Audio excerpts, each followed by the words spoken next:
to Penguin Mondays. Yes, it's the best day of the week, the day that is Monday, a day where we talk about The Penguin, the brand new show on HBO Max, of course, following Colin Farrell's Penguin, the same character from The Batman, and I'm sick of saying this every single week. You know what The Penguin is. This is going to be a review for episode 3, the brand new episode, and of course I will be talking about spoilers, so if you've not watched the episode or any of the previous 2 episodes, go check them out and then watch my videos on them, because I'm making a video every single Monday reviewing each episode of the show, because goddamn it, I love HBO and I love The Penguin. I love Batman. So episode 3 of The Penguin picks up where episode 2 left off, with Penguin and Sophia Falcone making this alliance together to sort of overthrow the current leadership in the Falcone family and make Sophia Falcone sort of the boss of the family. Now, of course, we sort of know that Penguin here is Littlefinger. He is the Littlefinger of this world, and if you don't watch Game of Thrones, essentially what that means is he is a schemer. We know Penguin wants the throne. He wants to be on top. He's kind of playing all sides here, and this sort of alliance with Sophia Falcone, although the audience is never told that it's bullshit, we kind of know that it's bullshit. We just don't know if she knows that it's bullshit yet. She's a very complex character, a character that we still don't truly understand. We know she was locked up in Arkham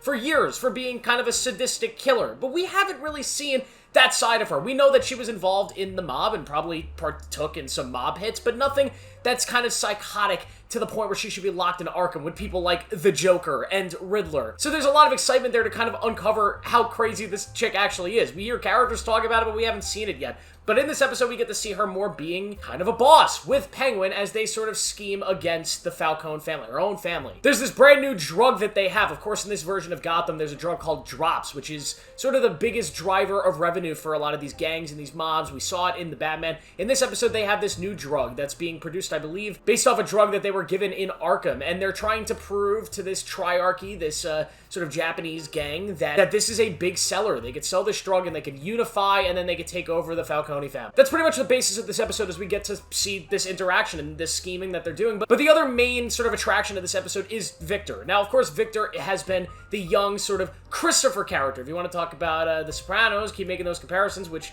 are still here, he's very much the Christopher. He's this young guy that the Penguin's taken under his wing, who's not really a criminal or a gangster or a badass, but has sort of been forced into this situation and is adapting to this new world with the audience. And in this episode, he's put at a crossroads. We learn more about his past. We learn that his family was actually killed during the events of the Batman. Those bombings and that flooding, it ended up wiping out his family. And this is the first episode where we truly feel the impact of what the Riddler did. Of course, in the Batman, we see that the city's flooded. We see that it was a traumatic event, but we didn't really see the total devastation of it. How many people died, how horrible it truly was for Gotham, and how much the Batman, you know, he kind of lost Batman. He really did lose to the Riddler. The Riddler did this horrible, horrible thing and killed so many people. So this is the first time you really feel that event, and it's one of the best sort of world-building things I've seen in a superhero movie yet, where some kind of cause, some cause of a previous story truly has a strong effect of this character of Victor. And we see him struggling with deciding to either stay with the Penguin and keep pursuing this new life that he has,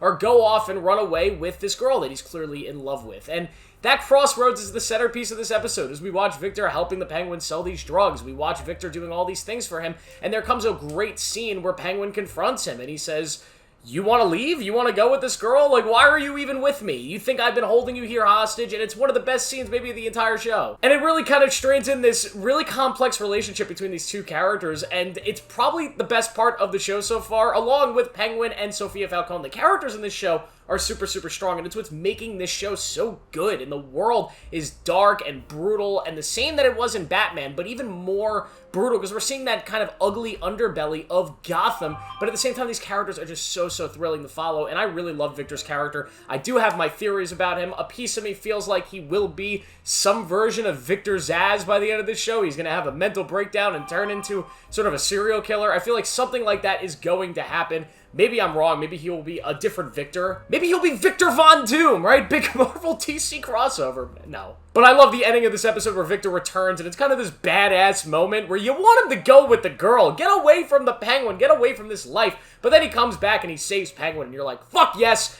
you're Littlefinger. You just won yourself some, some props with the leadership. Good job, man. You're gonna take over. But it's just a great ending to this episode, and I am locked into this show, man. Now, of course, my first 2 videos, I made a lot of comparisons to The Sopranos and how sort of the performance from Colin Farrell being so James Gandolfini is a little annoying at times, and the show is just too reminiscent of that. But I gotta say, who cares at this point? The Sopranos is a very different show. It's a show that's very much comedic in nature. It's both a drama, it's dark, but it's very comedic. In this show, although it does have those comedic vibes, it's very dark, it's brutal, it's serious. It's more akin to something like those Godfather-y type mob vibes, and this just ends up being one of the best mob shows we've had in a very, very long time. I'm actually kind of almost sad that it's a Batman show, and we know it's not going to continue for 3, 4, 5 seasons, because it's connecting to this larger universe, this larger story that Matt Reeves is telling, because I really, really dig this. I'm enjoying the hell out of it. I love the characters. I honestly don't really know where it's going. I know where it's going to end, right? I think we all know where this show is going to end. There's a predictability to it